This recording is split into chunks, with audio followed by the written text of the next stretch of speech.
And on the Sunday morning, violent crime remains a major issue in the city of Baltimore. Darrell D'Souza, a 30-year veteran of the Baltimore Police Department, is now the 40th police commissioner, and he says he will not let this city down. Commissioner D'Souza joins us for today's exclusive Square Off. Sir, we welcome you thank to you. this program. We've been on the air 31 years. You've been on the force. My goodness, you were on the force right after we started this show. That's right. That is so depressing. Anyway, you do have the toughest job in Baltimore.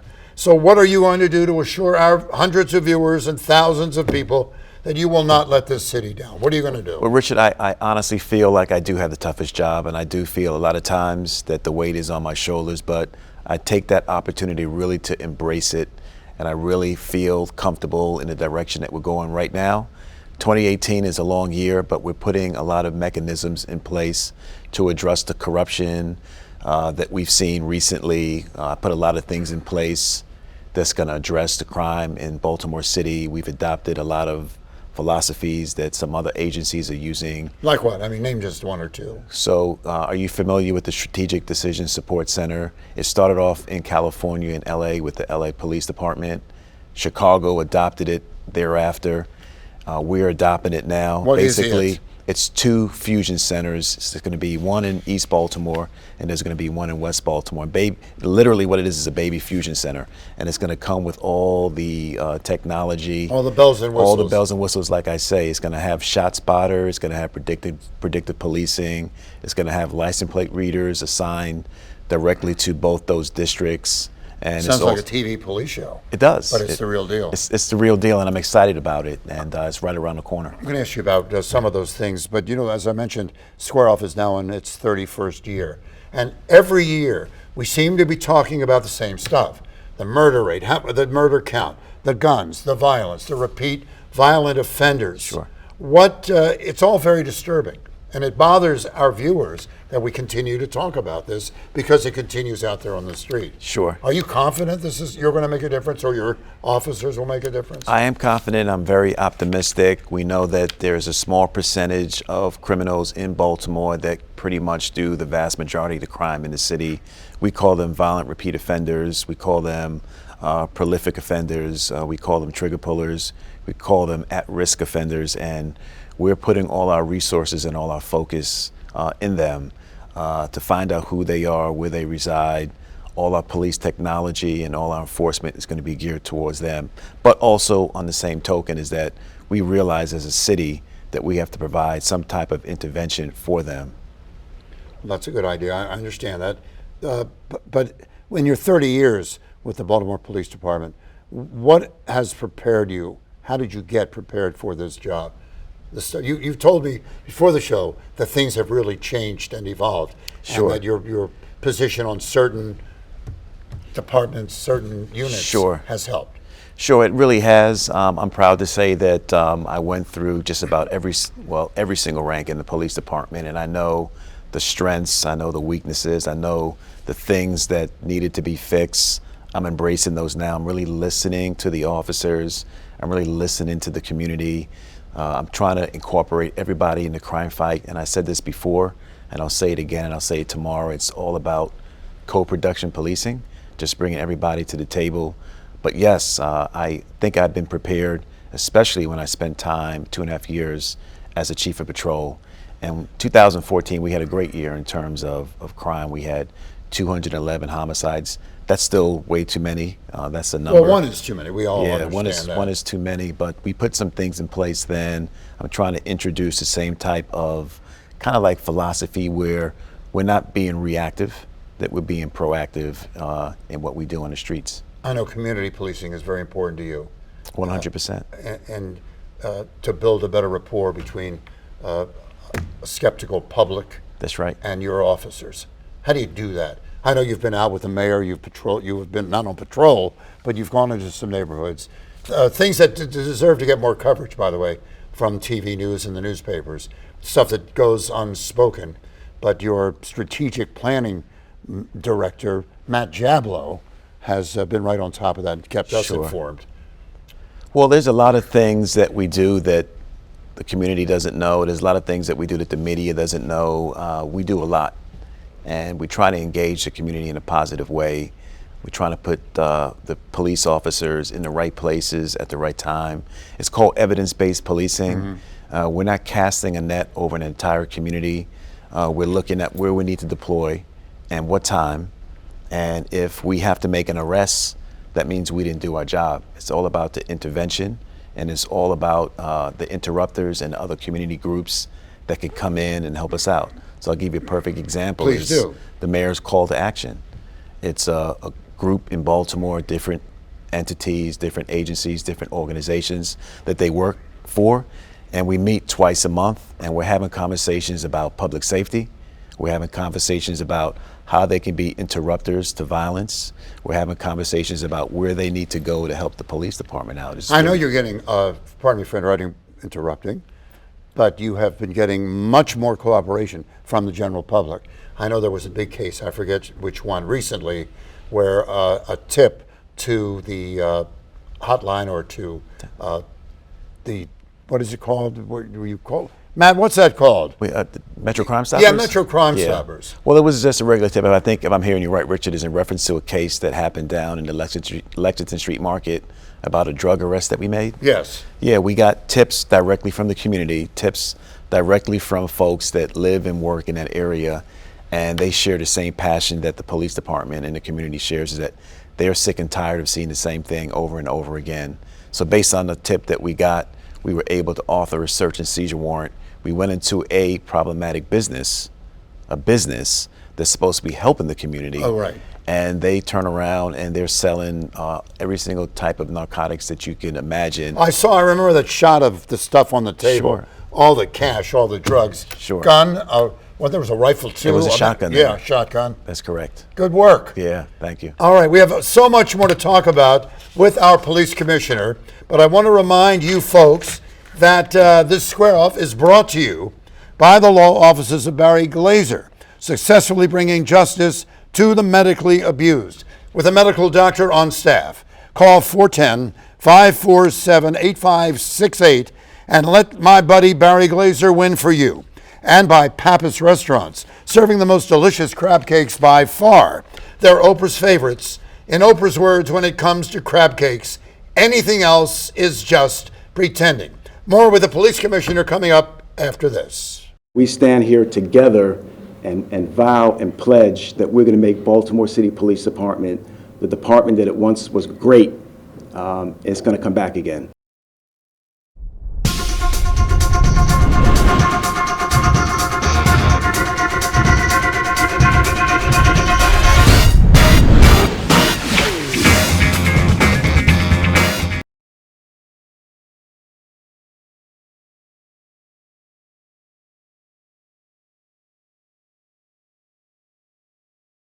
We know where the areas are that we need to strategically put resources, and that's exactly what we're doing. We're looking at areas, we're looking at data. We know that history repeats itself. And we are back with our exclusive interview. I know you've been interviewed a lot, but we're trying to get to the questions that you haven't been asked yet, at least some of them. Darryl D'Souza, 30 years as a Baltimore City police officer. We thank you for your service, sir. Thank you, Richard. And we want to talk a minute about Sean Suter, the detective who was shot in the head with his own gun back on November 15th, dying the next day at shock trauma.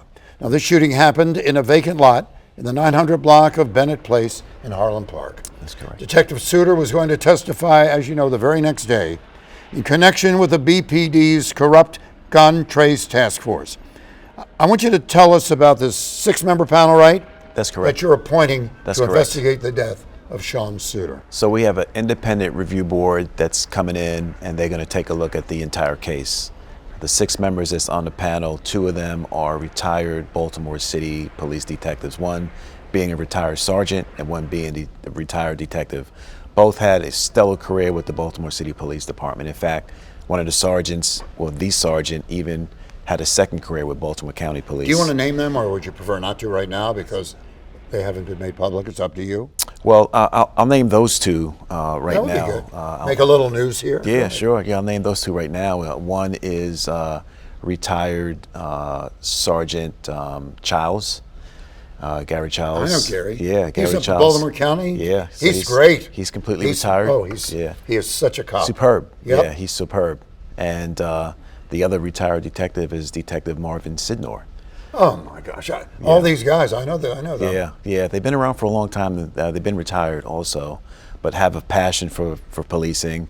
Two of the other panelists are retired. One is a retired superintendent from a state agency. The other is an investigator out of New York.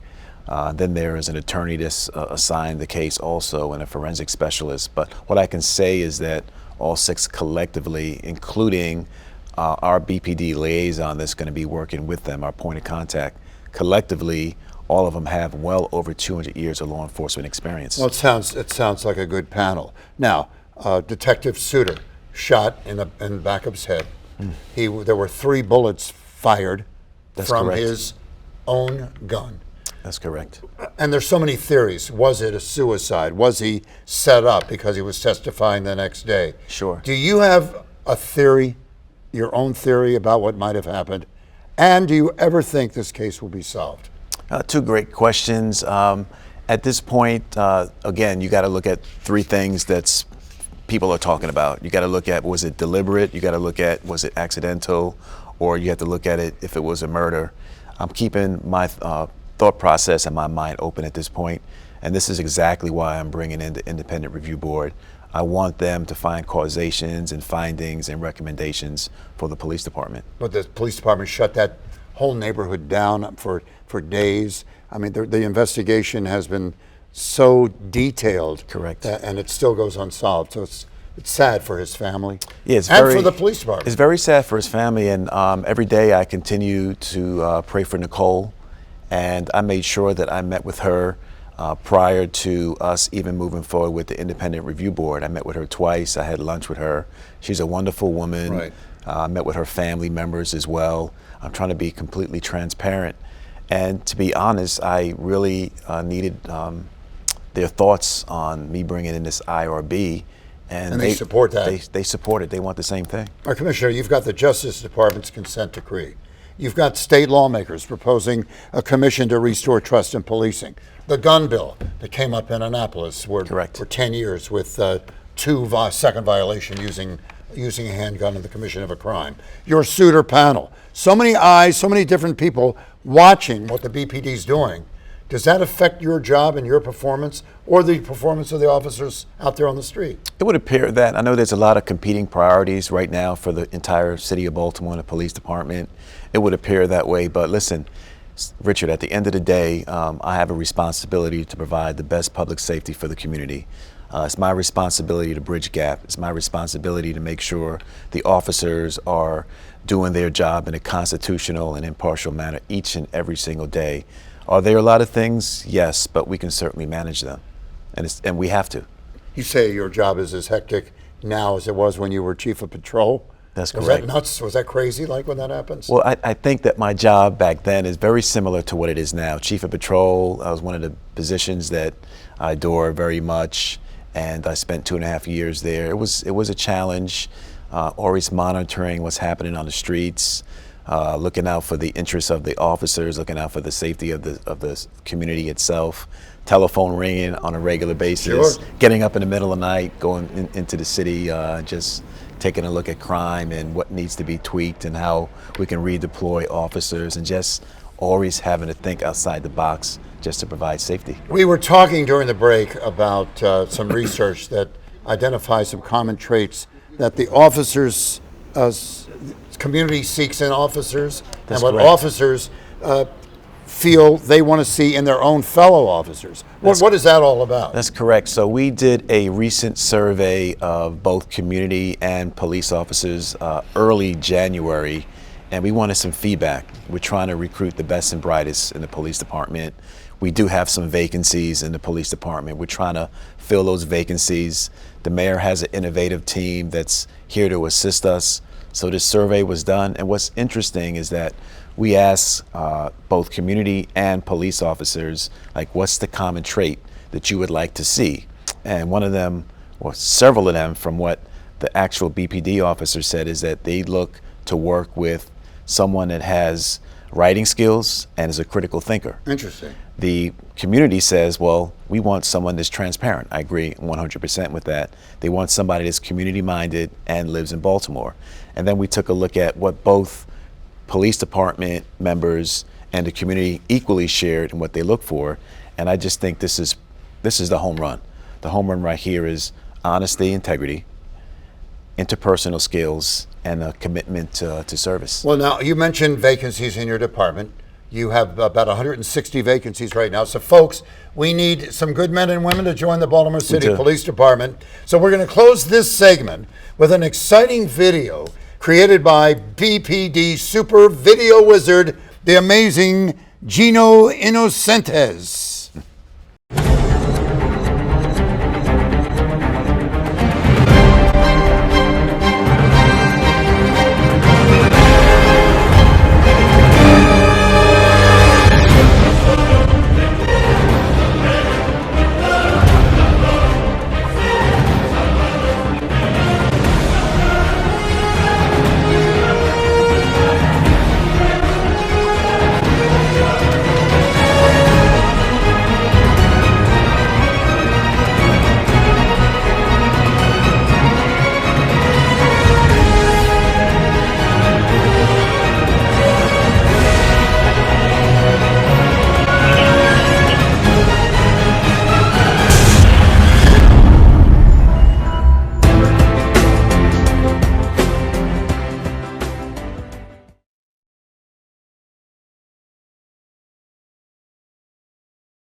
All right, here we are back with Baltimore Police Commissioner Darryl D'Souza. You've talked about predictive policing. Yes, sir. Very briefly, because we don't have a lot of time. What is that? So predictive policing, it uses a software that crime forecasts for us. So we put a lot of different algorithms into like a pot, so to speak. We stir the algorithms up, and it basically tells us where to go, what time to go, and how long to be there. And then when we're there, it's up to the district commanders to tell the officers exactly what type of interactions they want to have. How does it tell you? So it's algorithms that they use. It could be historical data from 6, 7, 8 years ago in the past. It's algorithms that could be the weather, it could be events that occurred same time last year, sporting events, but a lot of it has to do with the actual violent repeat offenders that perhaps may live in that particular area. And I'll say this, and I have to make this part really, really quick, is that this predictive policing that we're doing is not, I gotta say it 1,000 times, it's not gonna cast a net over an entire community. You said that earlier, yes. It's gonna be very specific, and when the officers are there, they're gonna engage the community in the right manner. You know, that's terrific. It all sounds very good. And also, I know that you're taking, or on Fridays, you're going to start, or at least occasionally take officers over to Washington to the Holocaust Museum. That's correct. Why, that's part of what, the historical? Yeah, they have a specific profile? program for law enforcement, and it centers around culture, and it centers around history of policing, and it talks a lot about policing and the Nazis policing years and years ago. But it's really fascinating. It talks about individual responsibility and core values. So I think it's very critical for our young officers. They're in a police academy. They'll be so much better, well-rounded. Exactly. It's a great idea. It really is. Thank you. A good idea. Thank you. The consent decree has come up in federal court at the end of last week. So what are you doing to comply with the Justice Department? So Richard, we're in our first year of full deployment with the consent decree, and in the first year talks about how we transport prisoners. It talks about discipline within the police department, and it talks about training. Those are some of the core values or the core principles or the core bullets that we need to cover in the first year. Judge Bedard is holding us strictly accountable. I know that. The monitoring team is holding us accountable. Our teams within BPD, we're doing our due diligence to making sure that we reach compliance each and every time. We have an upcoming session with Judge Bedard, and he's gonna check us. And I think this consent decree is what we need in Baltimore. It's a framework for what we need to do and where we need to be, and it's gonna bring a lot of resources that we didn't have in the past to Baltimore to help us fight. Why did you want to become a cop? Well, I can go back. I can go back when I was 8 years old, and I say this story a lot. When I was 8 years old, I took a blanket off my bed. I have a twin brother, by the way, and I took. Who's better looking, if I may? I am. All right, right, because you got the gun. Go on. So I took a blanket off my bed. I wrapped it around my neck, and I ran to a window, and I actually jumped out the window. I thought I could fly. I learned 3 things really quick: that superheroes can't fly, superheroes bleed, and superheroes still can get their tail spanked by their mom. But it was at that point at 8 years old that I had the passion really just to help. And I honestly, to this day, would say this because this is really true, is that I thought that I was a police officer of the D'Souza family growing up in Jamaica, Queens. And I thought it was my responsibility to protect people even at 8. And I can say this really quick, is that my mother was a registered nurse for 36 years. Wow. And she worked a permanent 4 to 12 shift. And at midnight, when she got off work, I knew that she had to be at a bus stop to get home.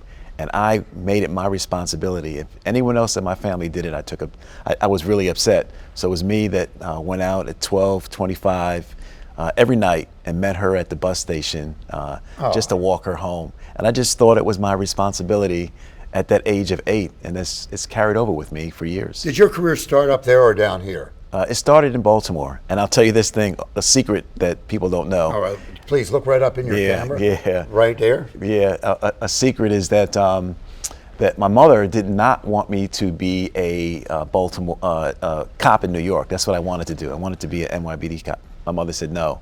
I came to Baltimore. I went to school here, and when I actually joined the police department, it took me 4 years to tell my mother I was a police officer.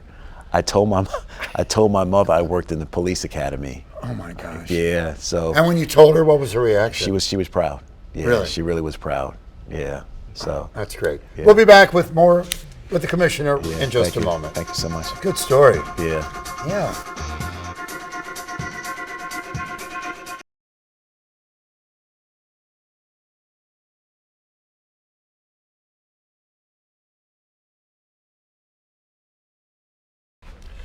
All right, Commissioner, thank you so much Thank you, for being on the Richard. show. You're really a good guy. And we want to thank the Pappas family for supporting Square Off. Their fab cakes are Oprah's favorites, Stedman and mine also. And remember that you can ship these delicious Pappas crab cakes all across America and by the law offices of Barry Glazer. He's called a cage fighter in the courtroom, with great success bringing justice to the medically abused with a medical doctor on staff. Call 410-547-8568 for the law offices of Barry Glazer. Sir, before we say goodbye, we have 30 seconds to show everyone the Baltimore Police calendar for 2007. Here is the entire calendar, and who is Mr. September of 2007? There he is, Mr. September, ending the show on a lighter note. Daryl D'Souza, how do you feel about that great honor, sir? Oh, that's an honor. Yeah, that's a good one. You got me on that. But thank you for being on the show, sir. This Great is really, to see you. Yeah, thank you so much. And we'll have you back again. Please. We'll see you next Sunday at 11 Please. when once again, God, you can bang it, we square off.